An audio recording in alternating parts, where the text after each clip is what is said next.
Hello everyone, welcome to FC Amakhosi fan channel. This is Sanelem Jolly. Guys, welcome back. Those of you who are finding me for the first time, please subscribe.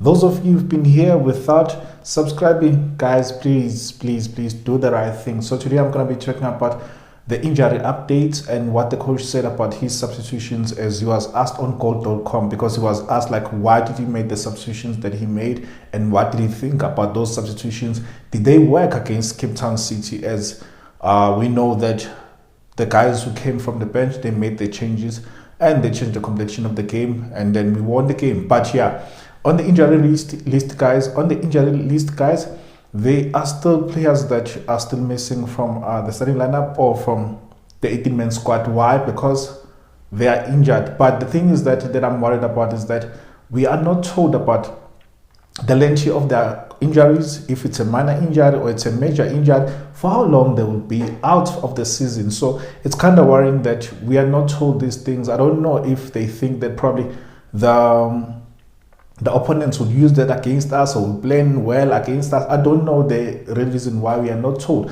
But yeah, one of the concerning guys who just been added on the injury list is Ditlhokwe. Tadoyane has been injured. We know that if you remember that in the first half he wasn't really himself, and then the coach said when he was asked on goal.com that he wasn't himself, and then second half we had to pull him out before the injury gets worse. And then they pulled him out, and then they put on Matlou, who played very well, who had like 3 clearances on the game. I think he cleared like 3 times the ball where we could have conceded. He played very well, solidly. So now, what doesn't mean that Ditlhokwe is injured and then Matlou came on and then he played very well. This is one person a season, 2 seasons ago, season before last, that he was a player of the season for the entire PSL when he was still playing for Swallows. And I've been saying that Matlou is one of our best players. He's one of our best center backs, but seems as if others did not believe in him. And then the coach Ntseki now is bringing him in, and then he plays him here and there. And we know that in the preseason where he played with Ditlhokwe, he played very well. And then now when he came on with Msimango, he played very well. So in the pecking order, where is he? By the look of things, it looks like he's number 3, his option number 3. So which means it's Ditlhokwe and this guy, Ditlhokwe and Msimango. So these two, they seem to be the first and the second option for the coach. And then that option, it looks like it's Ngobo ahead of Zita, because Zita, he's not going to play anytime soon, especially in the center back. He might as well go and play in the right back, but not in the center back. He's not going to compete in that position. But say that, as you're going to be playing on Saturday against CX Galaxy, say that this injury, apparently it's a shoulder injury on Ditlhokwe. It's a shoulder injury. The coach didn't want to worsen it, and then he was advised during halftime by the medical team to say, no, substitute this guy before this injury gets worse. Let's have it checked, and then we're going to come back to you during the week. We're going to continue to assess him, and then we're going to add what we know. We're going to add any new updates, and we're going to update you on what is happening, whether the injury is something that should worry you, or it's something that he can play with, or it's something that he could be like healed from it like in no time. So Ditlhokwe is injured, and then Ngobo played very well, like I said. And then now, say that Ditlhokwe doesn't get healed in time, God forbid, Ngobo can cement that starting lineup. Ngobo can cement the starting lineup if the coach is fair. By the look of things, he has shown that he's a fair coach. Ngobo might come back and win the starting lineup, and we'll have 2 center backs who are both right-footed, which doesn't give much of a balance in how we play football. Like now, the game of football has evolved, guys. It has really evolved. It has changed so much that we play left center back and the right center back. So it's a left center back and the right center back to provide the balance. Say that the 2 right back and the left back, they go forward, they're able to spread the field, and they're able to cover when, say, that Frosler is not around or Solomons is not around. Then the right center back would go and cover to the right, and the left would be like that as well. So they provide that. But with Mapoloba, something that I saw in the game, he was able to switch play with his left foot. It seems to me to be an all-round center back, a well-rounded center back, in the sense that this guy, he is solid, he's good with his header, he's good on the feet, like he's good at changing play, he's good at marking and positioning himself. He doesn't make mistakes like any other player, but he seems to be good. Both set of foot, he seems to be good. And yeah, he is one of the best center backs that you have. And then let's see, say Ditlhokwe is not, his injury is not something to worry about. Ditlhokwe is back, Ngobo is back, is in, or is fresh, or is ready to play, and then Simango is ready to play. We seem to have a good center pairing, good center backs, that these guys can compete amongst themselves. Alex Ferguson, one of the greatest coaches ever, said that defenders, they win you trophies. Strikers, they win you games.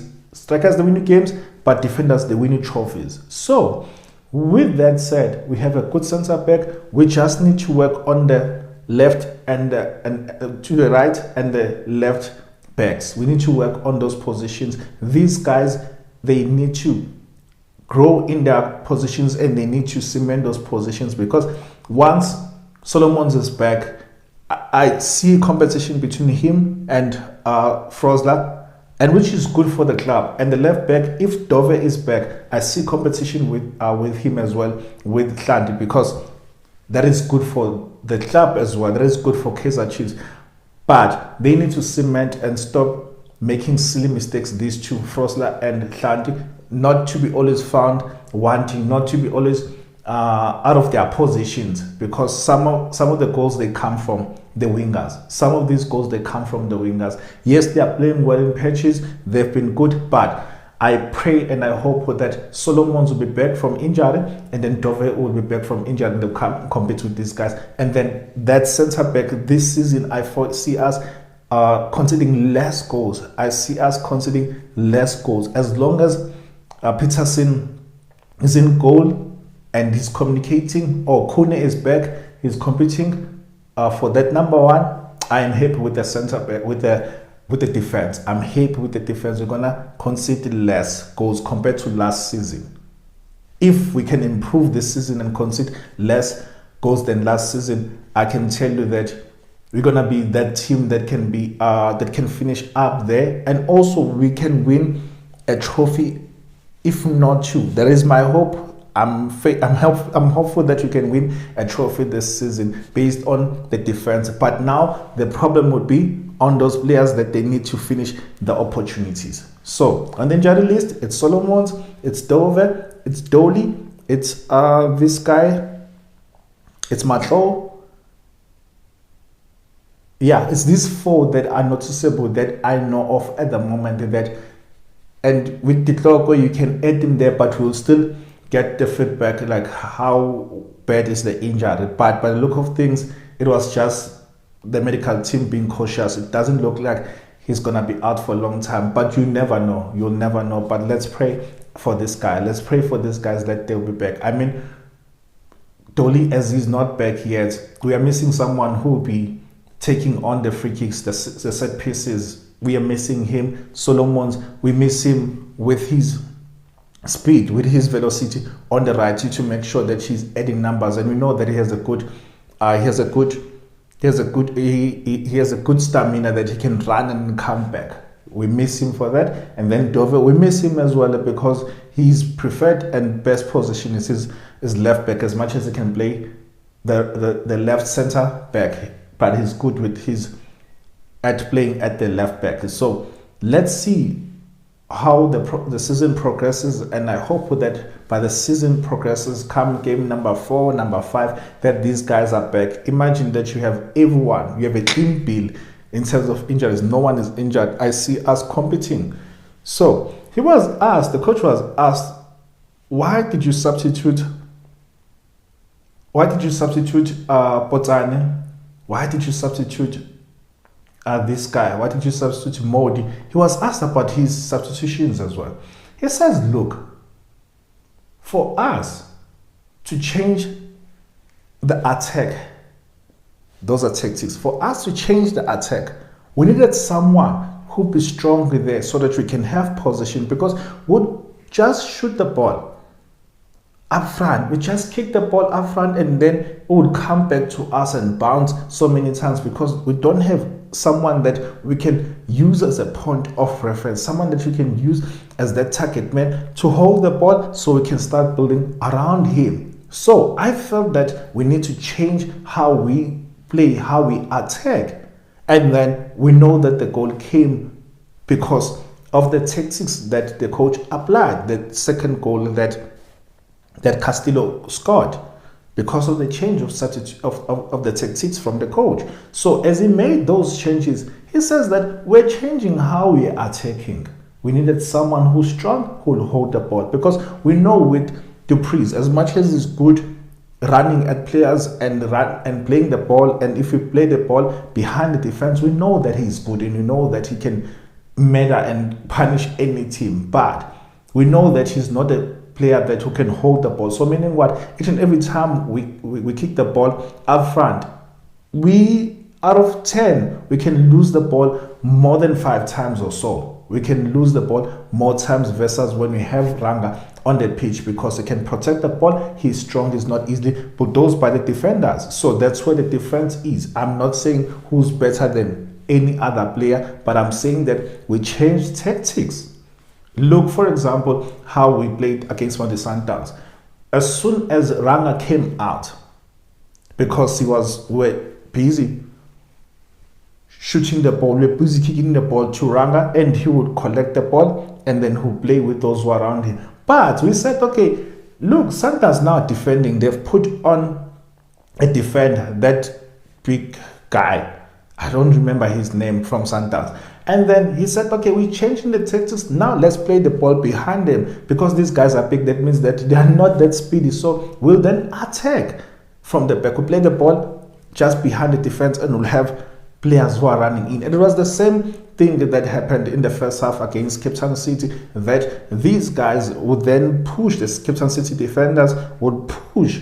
As they push to attack, to add numbers, and we play the ball behind them. In how even we scored the first goal that Dupreez scored, it was played behind the defender, and we know Dupreez is speedy like that, and he went in and he scored that goal. So it depends as how the team or the opposition that you are playing with, how we can attack them, how we can use the tactics. So if it's a team that plays a low block, that means that the team that sits at the back and wants to counter us, what do? We change the tactics. So when we change the tactics against those players, we can use a target man, for example. So if it's a team that loves, or that the defenders loves to go forward and attack, therefore we change the tactics and then we play the ball behind them and then we use our speedy wingers. But by the look of things, as Klassen said, like early, when all of us were doubting Ntseki, Klassen said that this coach would surprise a lot of us because he's a transitional football kind of coach. Meaning what? He enjoys those quick movements, those quick touches. He enjoys those quick touches, and then he plays with speed. He plays with speedy wingers. And then we've been proving that he's playing with Modi. If not Modi, he's playing with Petsane, or both of them, or he's playing with Dupreez, and then he changed them, and then he plays Saile. That's how we scored that goal, because Saile was busy pushing the defenders, and and pinning them to their defense or to their wall. And then he would take the step over, do a step over, and then we cross the ball. That's how we got the ball. That's how we got the second goal, because he was taking on those defenders. The left back, he was troublesome. Since he came on, he was troublesome. So the coach did even explain that part that he put on Saile, because he knew that Saile is fresh coming from the bench, that Botswana was not giving him what he wanted anymore. So he thought that he should go for fresh legs, and fresh legs, they produce results. So you change tactics, you change tactics. As a good coach, you read the game. As a good player as well, coming from outside, you read the game. Okay, this is how I can hurt these guys. This is how I can target that guy, because that guy already he's having a yellow card. So let me keep on going at him. And as I keep on going at him, I know he's gonna foul me, and then you're gonna get a second yellow card, and then that's a red card. That's how you work at these things. And I see the coach is working on those things. Those are tactics. For those who are saying that he doesn't have tactics, I don't want to go there, but I'm saying to you that the coach has tactics, and it seems to be working until we gel, guys, until we gel and we convert our opportunities, because we are creating so many opportunities. We are creating so many opportunities. Like against City, we had like 7 goals on target. We had seven goals out of target, and we had 10 goals. Like we took 10 shots at goal, but the 7 were on target. Had we converted those chances, we were going to win 7 or even more, or even probably 4 or 5-1. We were going to win with a good margin had we scored our opportunities. But coming back to Ranga, because some of you are hard at him already, you are hard at Ranga, and you are saying that Ranga he is wasteful striker and all that. I was even debating with one of the guys on TikTok that no, Ranga, he only had 3 touches in the entire 2 games. He only had 3 touches, and in these 3 touches he went on the side, and then he lost the ball. Then I was like, but in those chances that he had, were these clear-cut chances? Were these created chances? Or were these the balls that he received? Because that ball, I remember Case Point to Sundance, he was passed when he was on the wing. When you are counting, he was passed on the wing. And you're saying that is a chance for a striker, and you're passing him when he's on the wing. And by the way, he did not lose that ball. He played a guy who was oncoming, our own player. How many chances have we given to our strikers? Never mind Ranga, never mind the guy Gonzalez that is about to come, and then I'll be asking the same thing. How many times are we creating chances for our strikers? So the coach needs to work on this. He has like a week or so to work on these things. Work on the patterns, how the movements are done within the box and around the box. Work on those patterns, how many times we can enter the final third, because we are not entering the final third as I would have hoped, as I would love us to enter the final third and also convert those opportunities. But there seems to have been progress with the previous game, but it could be because that City were throwing missiles, were throwing everything at us, that okay, it was end to end, and probably that's why we had those opportunities. But what happens against low block defenders or teams, the teams that sits at the back? How are we going to create those opportunities? So another set form of creating opportunities or scoring, it's through set pieces. We need, if not Dolly's not back, we need someone who's going to step in and raise his hand and say that, hey, I'm going to take this set pieces. So these are the things that the coach needs to work on. Plays around the box or inside the box, and set pieces. He needs to work on these guys regarding offensive play, because defensive, we don't have really much problems. So guys, tell me your thoughts. What do you think? But as for me, we have a team. Yes, some players are still injured, but when they come back, I'm telling you, if we convert our opportunities, we're going to be a team that is going to score so many goals. And I am saying this for the 2nd time, for the 3rd time, 4th time, whatever. I am saying this, we're going to hit so many times as long as we convert our opportunities. Tell me your thoughts, guys. Like, comment, subscribe.